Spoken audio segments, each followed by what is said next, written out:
जय श्री कृष्णा दोस्तों। हर हर महादेव। कैसे हैं आप सब? स्वस्थ और सुरक्षित होंगे।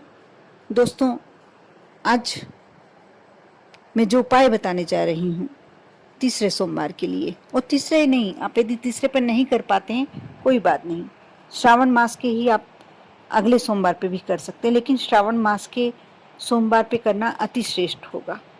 बहुत ही सुंदर और बहुत ही अचूक, ये मान लीजिए तंत्र क्रिया ही कह सकते हैं इसको।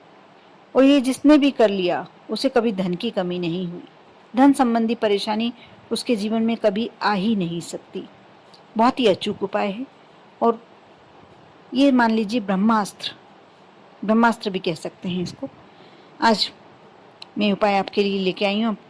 अच्छा लगे तो लाइक अवश्य करें।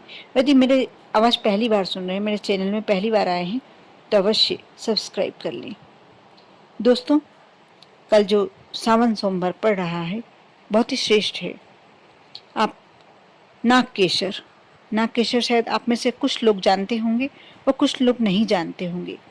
नागकेशर एक गरम मसाले में डालने वाला एक पदार्थ होता है। वो एक किराने की दुकान पर इजीली मिल जाता है, आसानी से। थोड़ा महंगा हो सकता है ये खुला भी मिलता है, पैकिंग का भी मिलता है। आप जैसा चाहें ले सकते हैं। आप सोमवार के दिन आप ये वाले सोमवार कर पाएँ तो ठीक है, नहीं तो अगले सोमवार को भी कर सकते हैं, क्योंकि अगले सोमवार को भी श्रावण मास ही रहेगा। आप नागकेसर के फूल ले लें और शिवलिंग पर, शिवालय जाएं और शिवलिंग पर 5 बेलपत्र।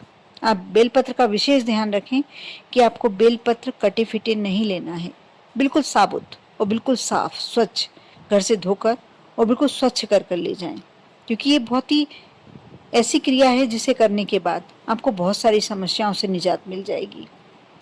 आप सबसे पहले ये अभी चढ़ाना नहीं है आपको, उससे पहले आपको शिवलिंग को कच्चे दूध, दही, घी, शक्कर और गंगा जल से अभिषेक करना है।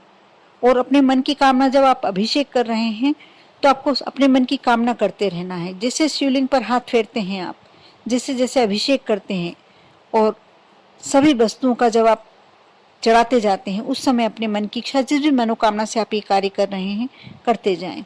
भोलेनाथ से विनती करें।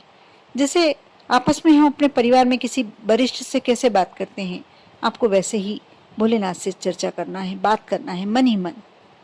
क्योंकि बाबा हमारे लिए वही हैं जो हमारे घर के वरिष्ठ होते हैं, सभी देने वाले। और एक बार हमारा परिवार का व्यक्ति हो सकता है किन्हीं कारणों से हमें नहीं दे पाए, लेकिन भोलेनाथ दे सकते हैं। आप पूरी श्रद्धा, पूरी भक्ति, पूरे विश्वास के साथ पहले भोलेनाथ का शिवलिंग का अभिषेक करें, और जो भी चीज़ आप समर्पित करने ले गए हैं चढ़ाएं।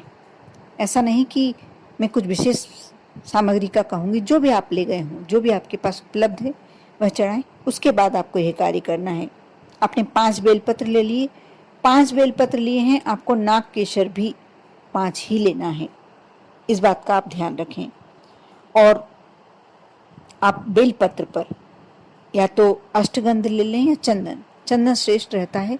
यदि आपको पीला चंदन मिल जाए तो आप पीले चंदन से ओम शब्द अंकित कर लें।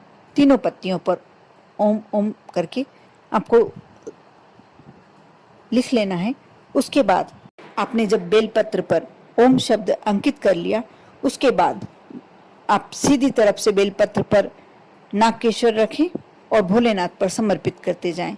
आप इस बात की चिंता ना करें कि नागकेशर नीचे गिर गया, क्योंकि रखा हुआ है, उन पर आपने समर्पित कर दिया, उसके बाद वह नीचे गिर जाता है तो कोई उसमें दोष नहीं लगता। आपने समर्पित कर दिया। उसके समर्पित करने के बाद अपने मन की कामना करें, अपने मन से जो भी विनती करना है करें, और उसके बाद एक पुष्प, सफ़ेद रंग का पुष्प ले जाएं और पुष्प समर्पित करें। अब जो 5 अपने नागकेशर समर्पित करें हैं, थोड़ी देर वहाँ बैठ के जो भी आपको मंत्र जाप करना है, जो भी बोलना है, उसके बाद वो 5 नागकेशर वापस उठा लाएं। बेलपत्र वैसे ही चढ़े रहने दें, पुष्प भी वैसे ही चढ़े रहने दें। आपको सिर्फ नागकेशर उठा कर लाना है, और वह नागकेशर एक आपको अपने मंदिर वाले स्थान पर रखना है, एक आपको अपने परिंदे वाले स्थान पर रखना है, और बचे आपके पास 3। 3 नागकेशर आपको धन रखने वाले स्थान, जहाँ तिजोरी हो, चाहे अलमारी हो, चाहे गल्ला हो, जो भी जगह हो, आप चाहें तो अपने बिजनेस की दुकान पर स्थान पर रख सकते हैं, और चाहे तो आप यदि घर में पैसा रखते हैं तो घर में रख सकते हैं, और चाहें तो ये लॉकर में यदि आप अपना पैसा रखते हैं तो वहाँ भी रख सकते हैं, बैंक के लॉकर में भी। ये कार्य आप इतना कार्य करके देखें। ये कैसा तंत्र शास्त्र की क्रिया है। इसे करने के बाद धीरे धीरे कोई भी आपकी धन संबंधी समस्या हो, यदि ऐसा लग रहा है किसी का ज़्यादा कर्ज है और वो आपको चुकाना है, वो आपने विनती करके आए हैं, तो धीरे धीरे आपके पास पैसा जहाँ आपने नागकेशर रखा हुआ है जमा होने लगेगा। आपके पास कई रास्ते ऐसे मिल जाएंगे आपको जहाँ से पैसा आना शुरू हो जाएगा, और वह समस्या आपकी धीरे धीरे समाप्त हो जाएगी। जो कर्ज संबंधी, यदि धन नहीं है, घर का खर्चा मुश्किल से चल पा रहा है, तो पैसे की आमदनी बढ़ जाएगी, और आपका घर का जो खर्च है नियमित रूप से आपको समझ में भी नहीं आएगा कि कहाँ से आपको धन प्राप्त हो रहा है, और आपका घर खर्च सुचारू रूप से चलने लगेगा। क्योंकि नागकेशर जो होता है उसमें एक धन खींचने की आकर्षण शक्ति होती है, चुंबक कहते हैं उसे, धन खींचने के लिए चुंबक कहते हैं। दक्षिण भारत में आज भी कई ऐसी जगह हैं, कई लोग ऐसे हैं जो पुरानी जानते हैं, वो अपने दीपावली की पूजन में भी नागकेशर रखते हैं, क्योंकि इसे चुंबक, धन खींचने वाला चुंबक कहा जाता है। लेकिन जो ये श्रावण मास के तीसरे सोमवार को नागकेशर भोलेनाथ पर समर्पित करके अपने मन की मनोकामना करते हुए उसे घर पर लाकर जब अपने धन वाले स्थान पर रखता है, एक अपने घर के मंदिर में भगवान के समक्ष रखता है, और एक अपने परिंडे पर, आप जब परिंडा साफ करें वहाँ से उठाएं, उसको उठा के दूसरी जगह रख सकते हैं, फिर वापस वहीं रख दें। यदि आपको कुछ समय बाद ऐसा लगता है कि अब इसको उठाना चाहिए, तो आप इसे नदी में प्रवाहित कर दें। मंदिर वाला भी आप नदी में प्रवाहित कर सकते हैं, लेकिन अब तिजोरी वाला कम से कम 6 महीने अपने घर में रखे रहने दें। उसके बाद, क्योंकि नागकेशर का कुछ बिगड़ता भी नहीं, 6 महीने 12 महीने कुछ भी नहीं होता, इसलिए आप उसको 6 महीने तो कम से कम अपने घर में रखे रहने दें। उसके बाद नदी में प्रवाहित कर दें। उसके बाद कोई शुक्ल पक्ष का सोमवार आए और आपको लगता है कि फिर से मुझे ये उपाय से उस समय बहुत फ़ायदा हुआ था और मुझे फिर से करना चाहिए, तो आप फिर से कर सकते हैं, और फिर से वही प्रक्रिया दोहराएं, और उसके बाद नदी में प्रवाहित कर दे। कुछ समय अपने घर में रख रहने दे। जो मंदिर वाला है और जो परिंडे वाला है, वे आपको कुछ समय, कम से कम 1 वीक तो रखना ही चाहिए अपने घर में। उसके बाद आप उसे बहते हुए जल में प्रवाहित कर सकते हैं।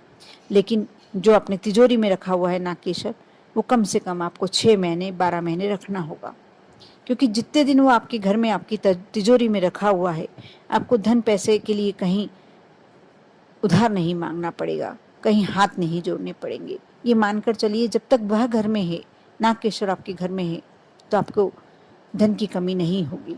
मैं यूँ भी नहीं कहूँगी कि बहुत ज़्यादा पैसा हो जाएगा, लेकिन हाँ, जितना आपको अपने खर्च के लिए चाहिए, जितना जीवन यापन के लिए ज़रूरी होता है, उतना पैसा आने लगेगा, और धीरे धीरे ये सब बढ़ता ही जाएगा। आपके घर में धीरे धीरे ऐश्वर्य के साधन जुटने लगेंगे। ये बिल्कुल पक्की बात है, कर कर देखें, लेकिन विश्वास के साथ करेंगे तभी आपको फ़ायदा होगा। आप पर और आपके पूरे परिवार पर भोलेनाथ की कृपा हमेशा बनी रहे। ओम नमः शिवाय।